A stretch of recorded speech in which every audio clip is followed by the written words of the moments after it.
Todoist can be an excellent tool for students to stay organized and manage their academic workload.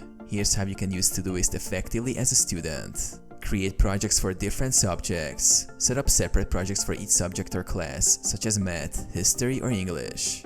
This will help you keep tasks organized and easily accessible. Add tasks and due dates. Break down your assignments, exams, and readings into individual tasks. For example, under the math project, you can add tasks like complete chapter 5 homework or study for midterm. Set due dates for each task to stay on track with deadlines. Use labels and priorities. Use labels to categorize tasks by type, such as homework, study, or project. This makes it easier to filter and find specific tasks. Assign priority levels to important tasks to ensure you tackle them first. Set recurring tasks. For weekly tasks like review notes every Monday or submit assignment every Friday. Create recurring tasks. Todoist allows you to set tasks to repeat on a daily, weekly, or custom basis.